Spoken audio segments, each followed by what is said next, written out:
Bonjour et bienvenue dans cette vidéo consacrée au projet centralisé. Cette vidéo vous explique comment gérer la base de données du projet centralisé. Celle-ci regroupe, entre autres, tous les métraits et les listes de matériaux du projet. La base de données du projet ne peut être gérée que par un seul éditeur. Pour cette raison, vous devez commencer par ouvrir dInfobat. C'est primordial car les dépôts de métraits et de listes ne sont pas possibles si ce programme n'est pas ouvert. Revenez ensuite au menu, sans fermer dInfobat. Vous pouvez utiliser les touches Alt Tabulation, ou sélectionner l'icône correspondante dans la barre des tâches Windows.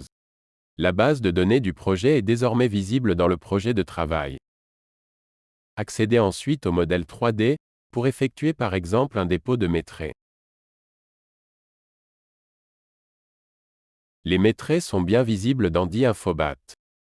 Fermez dInfobat, et le fichier bâtiment pour revenir au menu.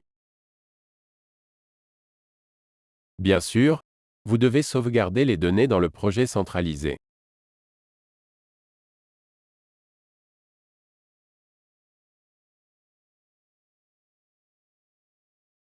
La base de données du projet est automatiquement ajoutée à l'arborescence du projet de travail des autres utilisateurs. En tant que spectateur, vous pouvez créer la base dans le projet de travail. Toutefois, il ne vous est pas possible de l'ouvrir. Un double clic sur celle-ci ouvre une boîte de dialogue, vous indiquant que seul l'éditeur a accès à la base du projet. Cela ne vous empêche pas de créer une liste de matériaux, mais là aussi des limites sont présentes. À l'appel de cette fonction, un message s'ouvre et vous indique que le dépôt de liste dans la base de données du projet n'est pas possible. En revanche, vous pouvez éditer directement une liste suivant différents formats, en cliquant sur le bouton correspondant. Après avoir configuré le type de liste à déposer, cliquez sur Document direct.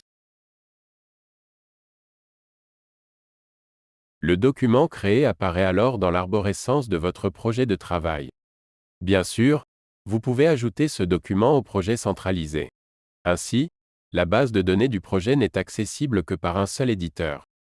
En tant que spectateur, vous pouvez seulement éditer des listes. J'espère que ces informations vous seront utiles pour vos projets. Je vous remercie pour votre visionnage. À bientôt pour d'autres vidéos.